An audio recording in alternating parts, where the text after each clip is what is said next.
Now you'll find yourself back among us illogical humans again. Which I find eminently satisfactory, Doctor. For nowhere am I so desperately needed as among a shipload of illogical humans.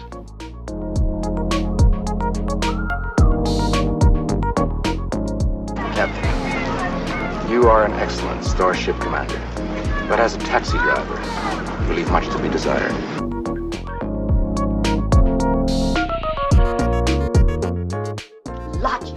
Logic. I'm sick to death of logic. Do you want to know how I feel about your logic? Emotional, isn't she? She has always been that way. Indeed. Why did you marry her? At the time, it seemed the logical thing to do. Nobody helps nobody but himself. Sir, you are employing a double negative. Huh? Most curious creature, Captain. Its trilling seems to have a tranquilizing effect on the human nervous system. Fortunately, of course, I am immune. The ears make all the difference. I find your arguments strewn with gaping defects in logic.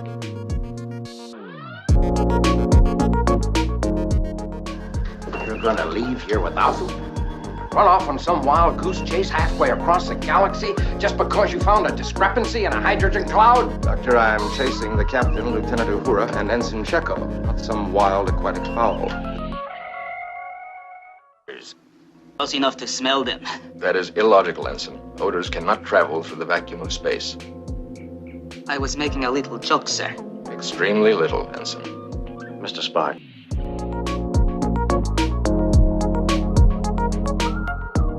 At times, you seem quite human. Captain, I hardly believe that insults are within your prerogative as my commanding officer. Sorry. Please don't tell Spock that I said he was the best first officer in the fleet. Why, thank you, Dr. McCoy. You've been so concerned about his Vulcan eyes, Doctor. You forgot about his Vulcan ears.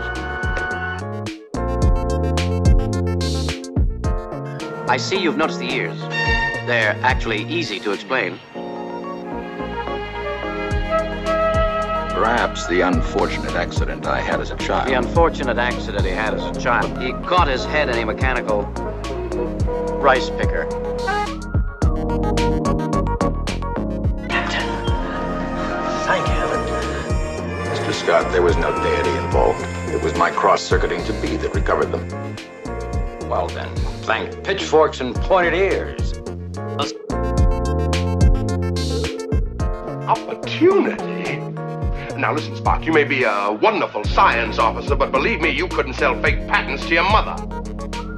I fail to understand why I should care to induce my mother to purchase falsified patents. Now tell me, did she happen to make any comment about those ears? Not specifically. But I did get the distinct impression she found them the most attractive human characteristic of all. I didn't have the heart to tell her that only I have... She really liked those ears? Captain, the Horta is a remarkably intelligent and sensitive creature with impeccable taste. You'd make a splendid computer, Mr. Spock. That is very kind of you, Captain. My congratulations, Captain. Dazzling display of logic. You didn't think I had it in me, did you, Spock? No, sir. Can you give me warp 8? Aye, sir. And maybe a wee bit more. I'll sit on the warp engines myself and nurse them.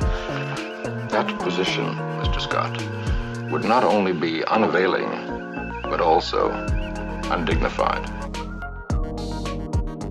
I suspect you're becoming more and more human all the time. Captain, I see no reason to stand here and be insulted.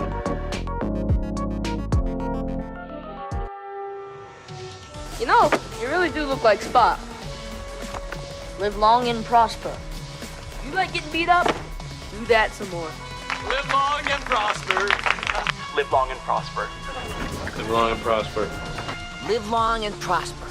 So, live long and prosper. So, live long and prosper. Whatever. Live long and prosper. Live long and prosper.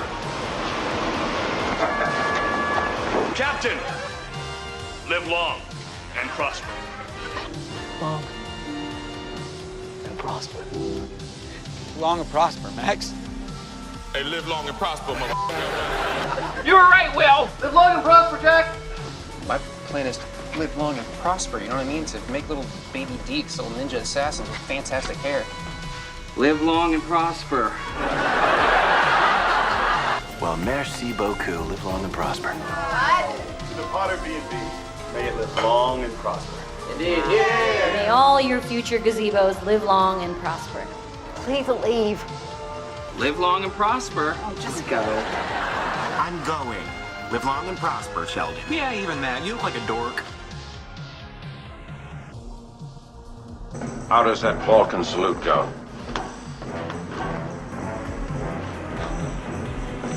That hurts worse than the uniform.